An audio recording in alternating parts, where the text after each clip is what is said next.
and meteorological office in the UK, talking to us about communities of practice and using Totara Engage to ensure that they are successful. Malcolm, over to you.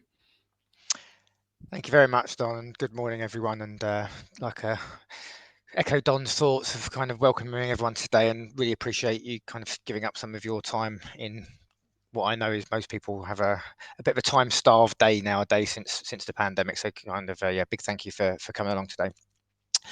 As Don has just kind of kindly introduced, I'm Malcolm Taylor, Senior People Development Manager down at the Met Office, based down in Exeter. I was an East Londoner, Andrew, so I kind of escaped a few years ago back down to the sunny climes of Dorset and Devon, and the weather down here is really lovely today. So you're all missing out. It's not just north of Watford. Today I'm going to be talking about our journey over the last kind of 2 or 3 years down at the Met Office in establishing communities of practice, and kind of late how Totara Engage has really helped kind of move those communities on to help learning kind of much more in an asynchronous way as opposed to kind of pre-pandemic where it was all about meetings and the physical meetings. So I'm going to be touching on some of that stuff later on today. But as Donald kind of kindly explained, how this doesn't happen by accident. It has grown organically, but it has required a number of things to be in place beforehand, and we've taken some real time to consider what those governance and frameworks needed to be before standing up our professions and our communities of practice. But I'll explain more on that later. A little bit about me. My background is kind of mainly traditional HR roles actually, and I moved over into what is now our people development function a few years ago, and kind of really jumped on this kind of learning and development, supporting kind of the total reward package of an organization, and it not just being about those formal training courses. Kind of how else can we kind of embed that learning and kind of help people apply the theory that they're learning through formal courses, is kind of which is where the community of practice of ideas has really sprung from. But Don, just going to kind of think about asking a bit of a question to the audience, if I may. Over to you. We're going to ask this question to the audience, and it's probably an essential question we could begin every webinar with. We'd love your thoughts on this. How does learning happen in your organization? And when we were chatting about this with Malcolm, we said, you know what, we could ask this question and then spend the rest of the day talking about it. So I'm not going to try to lead the audience with this. I'm not going to suggest my ideas. I'm not going to suggest whether we're talking about individual learning, organizational learning, or anything else. I would love just people's thoughts about it. I'm going to be unusually quiet for a moment. Wow. Oh, yeah, I know, tough one. While people take a moment and drop stuff into the chat, because honestly, Malcolm, actually, I'll turn my camera back on just for this chat. I'm not claiming that my face is something particularly people want to see in the morning, but I think that this is something which we probably don't spend enough time thinking about. So it's worth a moment this morning just considering for yourself. Where does learning happen? How does learning happen in your organization? So far, one response I can see, because as a host, I can see what's happening. People are typing, and there's a sort of build-up of ideas, and then they come through. So Ifaf and Rachel have responded, and now Uwe as well. Multiple channels, but through the learning platforms. Rachel saying curated learning through the LMS, and we have a welcome return to classroom-based learning for digital and soft skills. Uwe says informal, brackets water cooler, formal, but by the way, when Uwe says that, he means people get together and they have conversations, perhaps by a water cooler or perhaps by a kettle. Formal through HR and through central department, local in departments, and externally. Okay. Now, what's interesting for me so far, Malcolm, is that this is all talking about it's about a combination of formal and informal learning. So Uwe has touched on the informal learning that's taking place, the informal stuff around people talking to each other. Kevin has taken a rather sideways view, let's put it that way. Learning happens anywhere other than our learning experience platform, talking to people, trying things out, and occasionally an online course. Formal and informal, as Karen is saying. I think what we're now getting, Malcolm, is we're coming towards the point where I think probably with asking this question you were aiming to get to, which is learning. Yes, of course, it happens with formal learning, and in fact, I have a formal lesson myself this afternoon at 5 o'clock, language lesson, and trying to improve my skills all the time in various things. Formal learning definitely has a role, but that's not necessarily where all the learning takes place. So we've got a mixture of responses here. Now, is that what you were expecting, Malcolm? Yes, indeed. And I think kind of it just highlights there are so many different ways and so many different views across the organisations that we all work for. And it's kind of dependent on kind of the size of the organisation, the money you've got to invest, and the types of technology you've got hands to. So I'd like to kind of explore this kind of concept a little bit further, because this question was quite fundamental in us linking what we do back to our organisational purpose and strategy and stuff. So if I may move on, Don. You may, but I just want to give a shout out to three people, to a couple of people who've spoken as well. Just very quickly, then we'll move on, because I think Gareth, very interestingly, puts in that formal informal balance. You've got the formal stuff, but actually perhaps does it more effectively through personal chit chat. And Sahid, I think this is very interesting, saying, look, you've got expert learning and general learning. Now we could have a long debate about the difference, but you've got expert learning taking place within a team, and general learning and LMS and workshops. And I think what Sahid is saying here is something that's worth reflecting on, which is the idea that you can learn, you can improve your expertise in something and aim towards mastery if you're dealing with other people who are also at a high level, and you push yourself forward. And at the same time, you can improve your general level of expertise in formal training. So I think that's a point well worth making. Thank you, Sahid. Right, I'm going to put my camera off, turn my microphone off, and turn it over to you, Malcolm. Thank you very much, Donald. And again, thank you everyone for contributing. I think it's when kind of formulating kind of L&D philosophies and kind of looking at your kind of maturity levels of your L&D culture, I think these types of questions can really stimulate quite creative and quite interesting conversations, especially with our kind of senior leadership teams who at the Met Office, and I'll touch on this in a minute, at the Met Office really view, or historically have viewed, learning as that formal training course, and the communities of practice have slowly started to win hearts and minds in that space. So little overview of today's kind of topics and what I'll aim to achieve over the next kind of 15-20 minutes is kind of how we've taken the strategic Met Office's strategy, purpose and vision, and really started to align what we're doing in the learning and development space up to that, so that we can create kind of what you refer to as the golden thread. And I'm sure some have heard this story about JFK walking around NASA and he asked the guy sweeping up, what you're doing on putting the man on the moon, right? And I think kind of that vision of kind of how do people put man on the moon and what is their part they're playing in that is really important in the learning space, because if we're not aligning to kind of organizational performance, we're not going to achieve the outcomes we need. And in terms of kind of investing and kind of going to the business to build business cases for them to invest in future people development activities, showing that return is really important for us. And as part of that kind of philosophy that we've had, this communities of practice idea was come about through kind of various conversations and some activities that were going on in the Met Office. And latterly, like I said earlier, about how Totara Engage is really helping to deliver that. Anyway, let's get into the main bulk. So the Met Office. So what is the Met Office? The Met Office is the world leader in weather and climate science, and our purpose is to help you make better decisions to stay safe and thrive through that vision of kind of remaining recognised as a global leaders in weather and climate science and services. So quite aspirational, really big kind of picture, purpose and vision.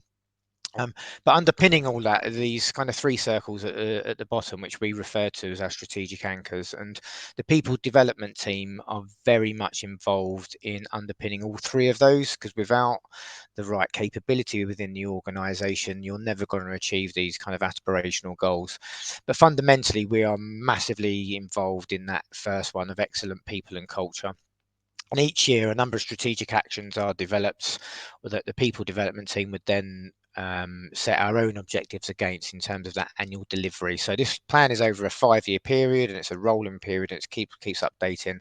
But our L&D plan is fundamentally linked into that, having excellent people and culture within the Met Office. So how are we doing that? So about two and a bit years ago, we had a bit of an ask from our chief people officer around understanding what skills and capability we have in the organisation and creating a bit of a picture for every employee around their development and what they need to be effective Met Office citizens is the language we're using. And to be effective, it was kind of split into these three core areas of the personal effectiveness bit, and we touched on it earlier about soft skills. The personal effectiveness really relates to those softer skills or power skills, as I've been hearing them called lately. I'm not sure whether I like either term, but it's that kind of area that section looks at. Corporate effectiveness, which is kind of fundamentally the compliance training that we do and the sort of knowledge you need around procurement and finance, depending on the role you do. But the bit I've really found exciting and the bit that's kind of communities of practice have sprung off from is this professional effectiveness segment of the people framework. So getting it right in all three segments creates this whole picture of what the individual needs. But the professional effectiveness bit isn't just about the technical skills people need to do their job effectively. It's very much linked to benchmarking across industry. So it feeds into things like our recruitment and retention strategies and our talent management strategies, as well as our learning and development strategies. And this is the bit that I'm going to kind of explore a little bit more over the next few minutes. So on the screen now, I think about 18 months, 2 years ago, we established and relaunched our professions across the organisation. We started off with 14, and over the I'd say last year, there's been another 4 added. But what you're seeing here on the screen is groupings of professions that have some links because they're kind of sitting in within corporate services or they're sitting within the sciences, with each one having its own executive sponsor. And that's been really important for us. So I touched on earlier about having that governance and those frameworks. Without that kind of senior ownership, I don't think we would have ever even got these off the ground, let alone being able to kind of establish communities of practice and kind of move forward with them. So having those senior sponsors has been really vital in us in establishing these communities of practice. Each community of each profession, I should say, has its own head of profession. So someone who's a focal point for being a bit of a standard bearer in setting the kind of standards of what's expected of people in there. And they've also been responsible for identifying an external body to align to, so that kind of competency frameworks and ongoing career and learning programs can be adopted or brought in, or at least aligned to the professional skills needed. So if I talk about people, which is the profession that I'm part of, we're aligned to CIPD, and therefore the CIP professional map really outlines the types of kind of skills we need to be able to evidence to be effective in our roles. And then again, that then links into our development and our performance management processes. More importantly, what the heads of profession were given as a bit of a task when they were asked to set up the professions was to establish communities of practice. And so when we started to look at what a community of practice was, we kind of started to look around industry. We started to look externally as to what's happening out there in the wider world. And one of the things we come across was Andy Lancaster at CIPD, who'd published a book a few years ago, Driving Performance Through Learning. And there's a couple of chapters in there that really talks about communities of practice or communities of interest. And what I really liked in what Andy was saying, and we've been fortunate enough to get Andy to come in and do a bit of a talk to us around this, was he had this 7 C's model of social learning communities, and the 7 steps that I'm about to kind of go through really talk about what you need to consider when establishing a community of practice in order to help them thrive, stay active, stay moving forwards, and stay current. And that's whether that's through co-creation of content or whatever it may be. But Andy talks about in his book around kind of models for social communities or communities of practice having a cause. So what are the key motivators for people to engage in a community of practice? Because without that kind of hook, people aren't going to visit, people aren't going to come to it. The next bit he talks about in his 7 C's is the culture. And for me, it's about kind of what exists currently that you can use to positively influence the engagement of people, of the membership of a community of practice. And culture is key for me. I think kind of we don't. It sometimes feels like there's just this big thing that's not kind of really kind of tangible or whatever, but I think the more we explored the culture of the organization and the shifts that we needed to make, we started to see where the opportunities lied and where the barriers to overcome were. And some of those barriers we circumnavigated and kind of come back and challenge those and face those later on. But the culture has been really, really important for us, understanding what people's attitudes were. And it goes back to that original question around how is learning undertaken in your organization, right? Next up were the conditions. So the conditions are kind of some of the practical things. So what tools do people have access to? What are the design features that make COBs engaging? Is it the platforms you're using? Is it the digital software that you're kind of using to enable that? And more importantly, how accessible is it? Especially given post-pandemic, we're back in this kind of real hybrid way of working. Are we providing tools that enable asynchronous learning? Are we providing tools that are accessible to those with kind of additional needs? And so it's really important to understand that. Next up was the cadence. Interesting word. I think it's probably just been used because it fits with the 7C model, but it's important around kind of the rhythm of the community of the practice. How fast is your organization? What type of tempo do you need? What's the drumbeat you need to keep within the communities of practice so that when people visit and when people do engage, there's fresh content for them to look at.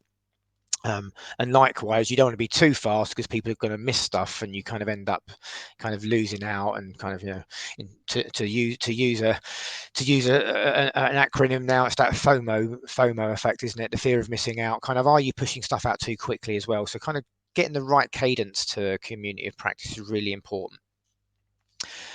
Next up within the 7Cs model was this content, and more and more within the Met Office, we've kind of got a quite hierarchical organisation and quite a bit of a legacy from our days within the Ministry of Defence of this kind of command and control, adult parent child type relationship where previously it's been quite a telling organisation.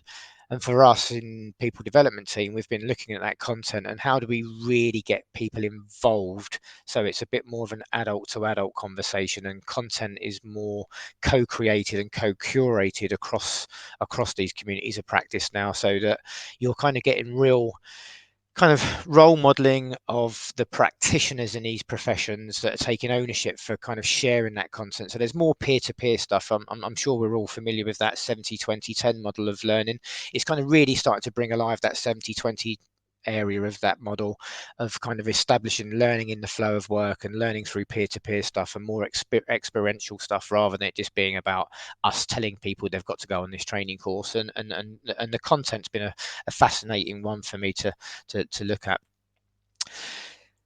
6 in this model is the contributions, and again it's about who's contributing. Are these people that are well respected? Are they subject matter experts? Are we really seeing those kind of real dynamic and real respected people in those communities being visible, and how we're encouraging those contributions, and also how we're encouraging that kind of democratization or socialization of that learning, which I think Engage actually does really well because there's that functionality to like and comment and really interact with resources and playlists of resources when they're created and shared. And so the contributions is a really nice factor.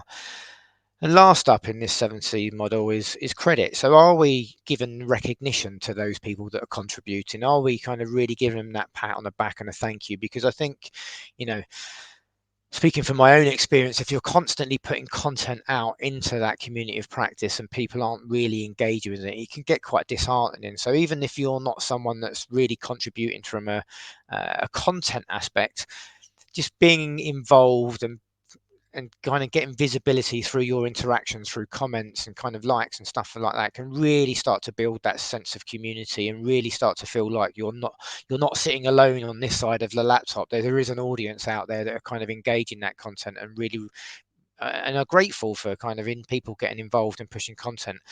So that 7Cs model I found really useful when considering our communities of practice and how we were going to stand them up. So taking all of those things, those 7Cs, we developed what's called a community of practice charter. Now, I'm not sure how clear that is on the screen because it's probably quite small.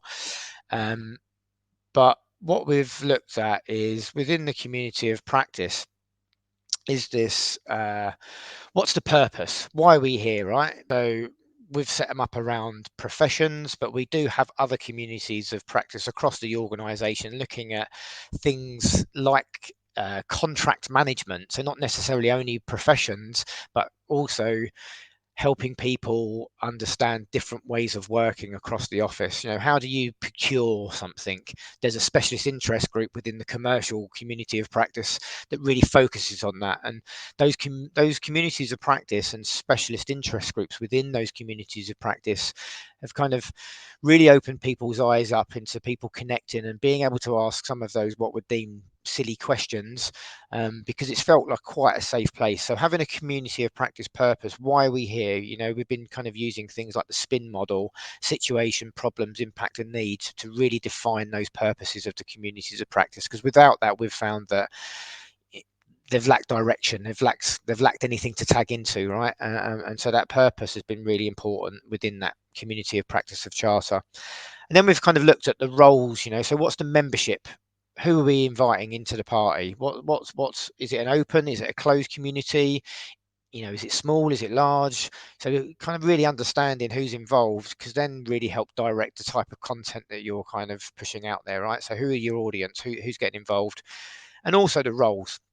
We've kind of looked at establishing kind of committees that have been led by the heads of profession, and those committees may have steering groups, editorial groups, whatever it may be. And most of the communities of practice have looked at this rotation of roles as well, so that it remains fresh, it remains current. You're giving everyone access to kind of development opportunities within that community as well, and really sharing out those responsibilities, but also recognizing that most of this is done in an addition to everyone's day-to-day job. So some of this stuff has to be done in the margin. So rather than it being a big responsibility and a big commitment to take on, 3 to 6 month rotation of some of those roles has really enabled people to say, yeah, I can do that for 3 months, I can do it for 6 months. If I'm thinking about am I able to do this for the next 2 to 3 years, it becomes quite a big ask of some people. So defining roles and defining things like rotation has been really helpful. And then we've looked at things like our ways of working and the tools we're using. So fundamentally, the Met Office started using Teams in earnest during the lockdowns, and it's been embraced massively across the organisation. I will say not every area of the organisation has embraced it fully. So again, when it comes to communities of practice, understanding the ways of working, the tools you're going to use, and establishing that, almost setting out a bit of a comms plan, if you like, has really helped kind of bond communities together and understand how they're working. And then kind of some housekeeping, right? So kind of how are people going to behave in there, and fundamentally we want to treat people like adults, and we expect people to kind of show a little bit of credibility and a little bit of decorum when they're operating and engaging, because it needs to be a respectful, safe place for people. Because some of the items we're seeing within communities of practice and specialist interest groups is this kind of support and challenge type approach to some problems. So bringing real world business problems within the communities, sharing it, saying, look, I've got this issue, not sure what we're doing, we've gone round the houses, are there any fresh eyes that can look at this and help us? And kind of, I think being able to feel vulnerable enough to do that within the community of practice has really required some kind of setting standards around behaviour, which I think has been really useful. Link back to the purpose is the outcomes. So what are we looking to achieve? Are we kind of setting ourselves some goals, annual goals within the community, to say, right, what does success look like in 12 months time? How are we going to measure it? What have we currently got now? And what do we then need to do between now in that 12 months to deliver against some real tangible outcomes and measures? And that's been really important for those communities of practice and professions, because they're then reporting back into those executive sponsors who are saying, right, I'm going to commit and I'm going to own and I'm going to sponsor these things. What am I getting back in return? Because let's be honest, everyone wants to know the what's in it for me bit, and our executive want to see how these professions of community are contributing towards the performance of the organisation. And we're starting to see that realised now. But again, it's a patience thing, I think, with communities of practice. When you establish them, I think you have to recognise that things will be a bit slow burn until that cadence and that pace starts to build. So what else are we doing to support it? So I mentioned earlier the professions are aligning themselves to external bodies to benchmark some of their standards. But what we in the people development team have taken those kind of professional bodies and those competency frameworks, and we've kind of brought them into our learning management system, which we call Learning Portal at the Met Office. And what you're seeing on the screen here is the perform part of Totara, and where it has this notion of competency or skills frameworks. And a brief rundown of what you're seeing here is the yellow line is the kind of proficiency level of the competencies that I have associated with my role. The blue inner circle is where I've kind of assessed myself against, and therefore that yellow line creates that kind of development need for the next 12 months, and that's the conversation I'll be having with my direct manager. And these are coming online for all staff across the whole organization. So it's starting to generate some really useful discussions around development. And going back to that first question around how is learning undertaken, quite historically, at the start of the performance year, the managers basically said to their staff, right, what courses do you want to do this year? Let's do it. This now is starting to inform what the learning needs are, and quite obviously that the learning needs can be met in a number of ways now that we've got these new communities of practice and other learning interventions set up, and kind of bringing in the use of Engage. So no longer are we just talking about training courses, we're talking about learning interventions that can support the ongoing development of staff. And what we're seeing is some really valuable conversations between managers and their employees that are very much aligned to something like a professional body. We've even introduced a thing called a skills accreditation allowance. So when people work towards kind of gaining accreditation within their professional bodies, there's some remuneration on the table, but part of that learning is the managers are saying, right, you've learned it, how can we create the environment for you to actually apply that? And communities of practice are becoming one of those environments where people can then start to share their knowledge and start to really kind of bring the value of that investment in learning back into the organization to benefit others and benefit the communities, which is kind of quite an exciting kind of, quite an exciting ecosystem that's starting to form around our learning environment. What you're seeing here is kind of a bit of a back end of that. So the data we're getting out of these individual competency frameworks, we're consolidating, and what you're seeing on the screen here is a Power BI consolidation of that data. The green line is reflective of the competency levels of where people need to be, and the red areas are those areas where people are still needing to kind of do that little bit of a development need. And this has really been useful for us at an executive level to say, right, we're seeing these gaps across all of these professions. This is what we're going to be focused on in terms of our learning and development plan over the next year.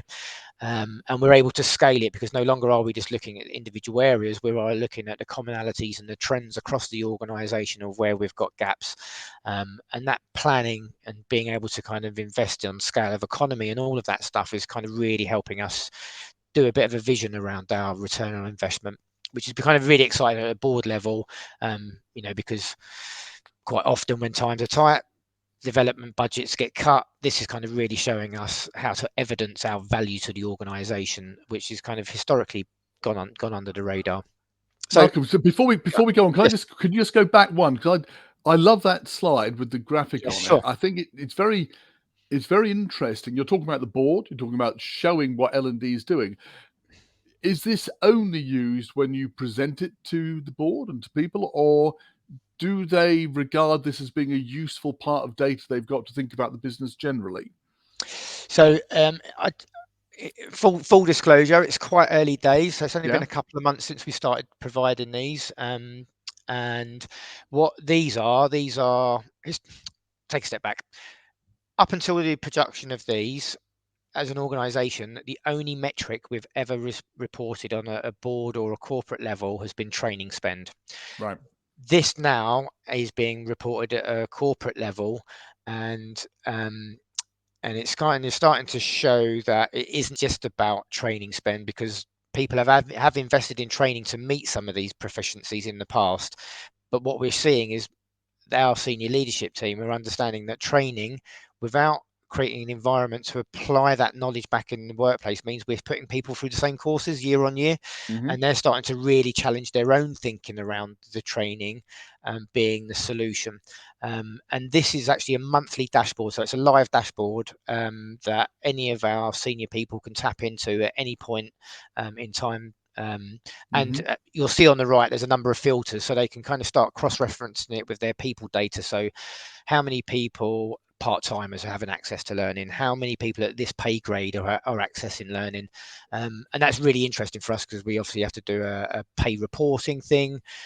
We have our annual people surveys that ask questions around this, so it's not a metric we're using in isolation. We're triangulating it with other people data, but it is becoming a really useful tool and a really useful reporting platform for us within the organization to show that stuff back to the teams. And I love the idea that it's available to people without having to come through you to look at it, and it should be a dashboard for senior people to start thinking about skills. Interesting, you're saying that they are using this to, or this is helping them adjust their ideas about training always being either a solution or that training is end in its own, which it isn't. That what they're looking at here is hopefully the result of it. Thank you, Malcolm. That's very interesting for me. I'm going to be quiet now, let you move on. No worries. Just to kind of follow on from actually, Don, what's really been useful about things like this, and I wouldn't say it was a happy accident. I think we had always had in our mind about data being able to be used to kind of justify and evidence some of these things. But what it's really helped us do when we started to show these concepts early doors to some of our senior leadership team was about how we can get that engagement with them and their buy-in and support to kind of progress and develop these things further. But one of the things I've kind of learned over the last couple of years is about how I talk to the organisation, because within my teams we all get on our kind of soapboxes sometimes and really excited about learning development, and we use a particular language within our industry. But one thing I've been really mindful about is how do we tell the story of communities of practice? How do we really translate it into everyday staff language that they can use? And one of the things we thought about is, well, why don't we just kind of start using Totara Engage and the kind of idea of resources and playlists to help translate that and help share those ideas in that language that people could understand. So one of the things we did was we started to create some really useful bite-sized animated videos to explain what this thing was about. And if I may, I'd like to kind of share one of them now.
Thanks, All Donald. good, Malcolm.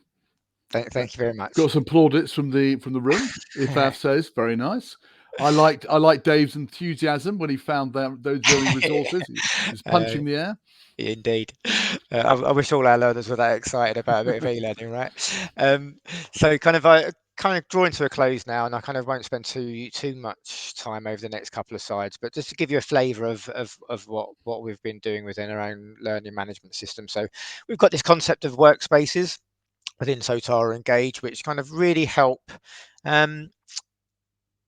Particularly useful when in the project environment, actually, where you're working up content, you're not quite ready to publish it and share it with the wider audience yet, but it's also a place where you can be asynchronous in kind of developing content before you share it, and that might just be individual resources or even curating and co-creating playlists of resources. So we found that workspace functionality within Engage really useful in that kind of more project team-based environment before you're kind of open sharing across the organization. For those, I've been using some terminology today that I'm not sure everyone's familiar with, but kind of resources are those individual things, and they can literally be anything. They can be a link to a webinar, they can be a PDF, they can be absolutely anything. But what we've kind of seen Engage resources, they kind of tend to lend themselves more to that consumable content that people are kind of sharing out there and would have been sharing via probably Teams during the pandemic. But for those that are familiar with Teams, over the course of time, that content gets lost as the chat kind of gets unwieldy and it goes out. Whereas kind of Engages enable us to take some of that consumable content in those resources that have been really useful and host them in our LMS so they're easily discoverable by kind of other colleagues and other peers when they go to find it again. And those resources can be rolled up into playlists of resources that have similar themes, or potentially if you're going down the route of kind of linking resources through hashtags and stuff like that, which kind of the Engage product really does for you, which is really lovely. So this is kind of what it all looks like in our learning management system. I don't really kind of need to go too much, but one of the things that's really been exciting recently for us, and we're due to go live with it the end of next month, is Totara have developed a Teams app. So no longer are people having to go out of our system into the LMS to find this content and create this content. We can actually do it within the Teams environment, which I think is brilliant for us because it's almost creating an enhanced user experience. It's enabling us when we're having our conversations in the morning as a team via the Teams app to be able to pull resources to say, oh, I see this thing the other day that kind of one of my colleagues, Brendan, in our technology enhanced learning team shared, or Jody or Adrian or Kathy. I'm able to bring those into the conversation. He said, have you seen this? Have you seen that? Without having to go out of the system. And I know there's some kind of ongoing development within that Totara app, and some of the future functionalities that I'm starting to see on the roadmap are kind of quite exciting for us. And I kind of really see the benefit and the opportunities for us to kind of really leverage this in the future. So I'm really excited. I don't think I've ever been so excited about an app in my life, but this is kind of it's probably an understatement actually, but it is a really useful tool. So if you're thinking about Engage, I'd really recommend looking at the Totara app within Teams. So Don, I kind of waffled on for quite a long time. We're kind of at the end of my presentation, which I kind of rattled through. But I would value any conversations, any questions anyone may have. And thank you for your time. Lots of thoughts there from our audience.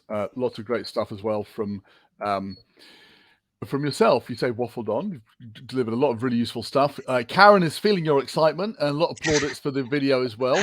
Here liked it, really liked it. Kevin liked the video, wasn't sure about the music. Actually, I was interested in the music. Was it royalty free music, or was it stuff that was produced for you? So not to plug other software, but it's used via a piece of a platform called Powtoon. And the music's kind of within the system. It does have the ability for those watching it and thinking about neurodiverse needs and stuff like that. You can actually turn the music on and off, and it does come with transcribe if you choose to click that on off as well. So it's a really, I had the music on for today, and kind of you'll find yourself humming it later on, no doubt. But it's something you can. I don't have Kevin's elevated senses. I found myself tapping my feet, but I don't know, have a bit of a notoriously dad sense of music. Let's move on to less controversial ground. call to action is to join the Totara community. There's a QR code and a link on the left there, so please go ahead and do that. And there's information on the left also about the recording where you can get that from. And Angela Lancaster's book was brought up, and Kevin's kindly put information about the level of literacy, because we're having a quick discussion in the end there about how important plain language is. Not just because in the UK, most people, as Kevin's pointed out, reach a degree of literacy of about 10 to 12 years. But also, if you're dealing internationally with people, it is, I'm constantly seeing language being used that is not clear to people outside who don't have a native English-speaking view of it. And most people in the world who speak English are second language speakers of English. So it's another reason for doing it. Thank you, Ifaf, for the link to Doodly. Okay, let's deal with some questions we've got on the left-hand side here in our questions box, and then we'll come back to the really interesting discussion that was going on, which was precipitated by Karen and Kevin chatting together about how you get people really engaged in community. But straightforward question to the middle, co-curation. When you're doing stuff together, if Af wanted to know, do you co-curate in any particular format? Short answer, no. I think, when it comes to curating content, a lot of it is about kind of people just they've attended a webinar and they want to share the link with their community because they found it really useful. Quite often we're seeing kind of creation of resources starting to get used as a way of people applying the learning. So activities within some of our operational meteorological courses, we're saying, right, well, here's the theory. Now go off and create a resource to share back with your cohort to kind of evidence that you've understood what you've kind of learned. Right. So kind of we're using it in that kind of formal training setting as well. And I think that's kind of quite a nice adaptation of what the Engage content is. But in terms of the format, it's anything goes really, as long as it's a digital format. Okay, that's great. And I think, but it's a great question, Ifaf, because you wouldn't want to be in a situation where people had to go and use a particular tool to do something. It would be very restrictive. How much user-generated content is included, asks Andrew. It's difficult to know how to measure that. Let me put it another way, Malcolm. Do you find it's a lot of engagement and there's a lot of people contributing? I would say it varies across the 18 professions, given some of the levels of maturity across that. I think within my own community practice, the people profession, we've seen about 5 or 6 specialist interest groups created now. Right. And they're kind of focused on, there's like an L&D one, there's ones looking at professional map, there's ones that some of the HR teams around performance management and stuff like that. So they're quite active. I think that the ones that have really embraced that team community charter and have really established the roles and the rotation are the ones that tend to be more active, and we're seeing a lot more content created in those spaces. But like I say, it varies depending on the maturity of the COP. I like that. I'm going to come back to this question about how you get people engaged, and because we know if you're running a series of communities, engagement will be patchy. We'll come back to that in a second. That was the question and the debate that was going on. I want to jump down to Rory's question as we're talking about launching communities. He said, when you were rolling out Engage, what was your MVP, your minimum viable product for day one? How much did you have set up? Did you have content ready to go? Did you have the community set up ready to go? Or did you just throw people a sheet of blank paper? How did it work? So when we started to look at Engage, probably about 14 months ago, we was just pretty much looking at and using it within the people development team. So kind of creating content, having a play, trying to break it, seeing what we could use, and all of the above. So we had some minimal in terms of the MVP. We probably had about 3 or 4 different playlists that included that video I just showed, which is kind of what we then took to the heads of profession to say, right, before we launch this, in anger, can we get some small resources, some small playlists that we will co-create and curate with you as examples of what you can then roll out within your community. So each community of practice was pretty much asked to come up with a minimum of at least one playlist of resources that we then started to build on. So that was kind of the MVP. And it wasn't centrally produced by you. This was the beginning of generating the community feeling. Indeed, we have been very mindful that the whole parent-child relationship had to be broke. It's no longer about us telling you what you need to learn. It's lets us enable you to show others how to learn. That's kind of and I'm very much getting that sense from the community piece, and also from what you were saying about the sharing of information. L&D moving itself from being that fulfillment house production of stuff to rather a partner that does things Indeed. together. Rachel asked a really good point here, and I think we could spend a bit of time on it. Are there any risks that need to be considered when using communities of practice? And Karen came back with a really good point, which is that I've seen some people almost burn out when they take a lead and other community members sit back. So it dampens enthusiasm, people putting themselves forward. So I think the tenure idea is a good way to address this. In other words, you put people into a role for a period of time, but they know there's an end to it. And of course, you could have people put in role who are hopeless and do nothing at all. So there's a real risk of people overdoing it. Any other risks around communities of practice that you could see? Yeah, I think kind of Karen's point's really salient actually around kind of burnout and like I said earlier about a lot of this stuff is a bolt onto people's day jobs, so you kind of don't want to overwhelm people with this stuff. But one of the things that we were fortunate to get when we established them was actually a dedicated community of practice manager. So someone that is a kind of support mechanism for anyone that's either new into the role of leading the community of practice or whatever, that really has that kind of setting the standards, that's able to go into the community when they're set up or when new people are there to kind of support, shadow, coach, mentor, whatever you want to call it. So we're actually funding a dedicated community practice manager. I think one of the risks that we've also seen is where communities have kind of got to their natural conclusion in terms of the stuff they're sharing, not being afraid just to close them down. Yeah, that's very bold, but we often talk, don't we, about communities being like a garden, and if you're in a garden, if you let everything grow, it gets woody and unattractive, and you can't find what you want. You have to do the weeding as well. And sometimes something gets to a position, and then you have to crop it for the winter or whatever. So I think that's a great point, and you shouldn't be afraid of doing that whatsoever. No. Let's move to the question that we were talking about earlier, which is about how do you encourage people to ensure that they are engaging. Karen said that we find it's the same old faces. Nothing against that. I mean, you want people who are strong contributors, but Karen says the same old faces leading / contributing. We want ideas to engage others to come forward and be more active rather than just a passive community member. Classically, we used to talk about there being a pyramid and there being 1% active, 9% people who responded, and 90% of people who were lurkers. I'm not sure those numbers have any bearing in any real research, but it gives you a sense of the fact that it's quite possible to have large numbers of people not actively engaging. Karen's asking, how do you get them to go forward? So Kevin said, well, maybe we can encourage people to ask questions so that people don't feel they're stupid. And I want to come back to that point in a second, if I may.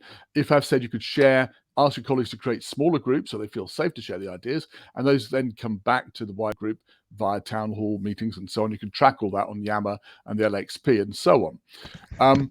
And they can then share success stories back. So any thoughts that you have, Malcolm, about how you can encourage new voices and people perhaps who they just joined the organization or people who've been there for a while to come in and share their thoughts? Yeah, for sure. And again, I kind of think different communities have taken different approaches to this. You know, if I think about the whole carrot and stick aspect of people getting involved, I know some managers have actually built it into people's annual objectives to kind of be visible and active within communities of practice.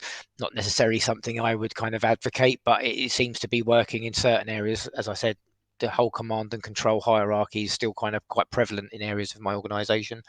I think one of the things that we've really started to establish over the last couple of years is helping people understand that leadership doesn't necessarily mean management, and kind of with leadership comes some responsibilities. And what we've done, we've set up some mentoring and coaching communities over the last couple of years, which are starting to see more encouragement around kind of where people are leading others to really get into that, encouraging newer staff, people that are probably maybe less quiet, but getting involved in those workspaces elements of the Engage product to help contribute to content, and almost just then name checking them when that content is pushed out.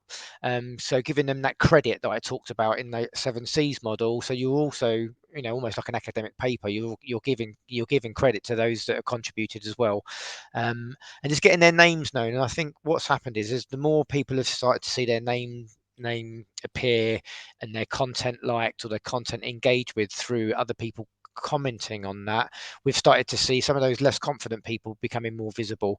But like I said, there's been many different ways of encouraging people to get involved, but also there's nothing necessarily wrong with the same old faces, because some of those tend to be quite interesting and quite engaging people too.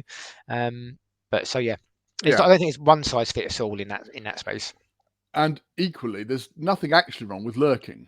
Mm. A great number of people will come to a webinar, an event, attend a community, and we can't all be playing on the pitch. For some, the best thing they can do, the way they get the most value, is to absorb. I think what's a shame is when you've got people who've got valuable stuff to contribute, and they don't feel comfortable doing it. And that's the point I wanted to circle back. Mm-hmm. You mentioned earlier on when you were talking about the communities that you had your charter and what have you, ways of setting it up. How much do you think psychological safety is important in ensuring effective community management? That people feel they're in a place where they can share and they won't be judged? In terms of its importance, I think it's kind of everything. If I'm honest, Donald, I think kind of the last thing you want to be doing is getting vulnerable in an open space and feeling like you're getting shot down. So establishing those communities of charters and doing some self-policing now. I don't believe anyone comes into work to do a bad job or to kind of berate their colleagues, and we're all professional, we're all adults. Fortunately, we've not come across any horror stories in that space, but I think actually having something that people can point back to and hold people to account to has been really useful in mitigating against any of those kind of potential pitfalls that come with kind of getting vulnerable in an open space. I guess it's something we should all point to, and it's obvious, but we shouldn't take it for granted. And there's always the risk, unfortunately, that some people will feel intimidated or unable to come forward, even though they have a lot to offer. So I think it's always worthwhile bearing it in mind actively, rather than simply giving it a nod.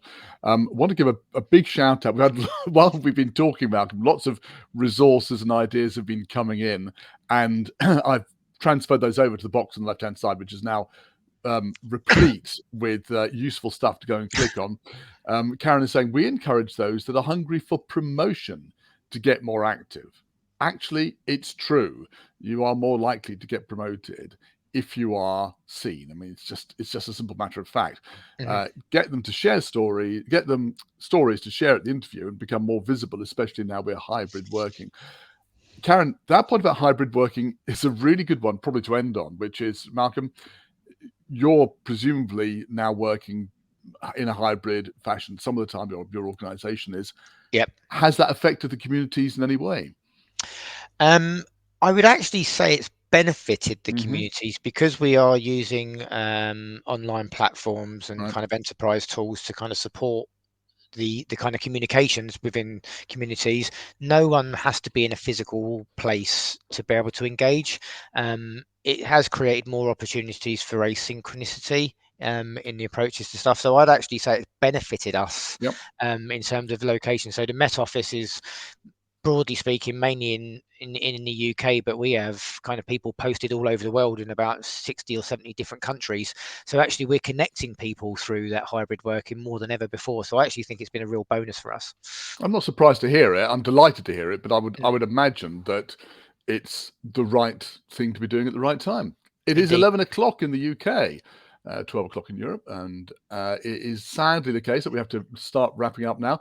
I want to say a big thank you to Malcolm Taylor of the Met Office coming along and taking us through that. With a lot of plaudits saying people have found this really interesting. I want to thank everybody in the room for a really, really useful chat and throwing in lots of great resources that people can now take away and use. There'll be an email sent to you tomorrow with a link to the recording. So you should be able to get that. And of course, if you want to find out about future webinars, well, the link's on the left-hand side for the list of future events. Great. I'm going to hand over to you, Malcolm. We didn't ask you about this, we didn't prep you, but is there any last word you want to wrap up with?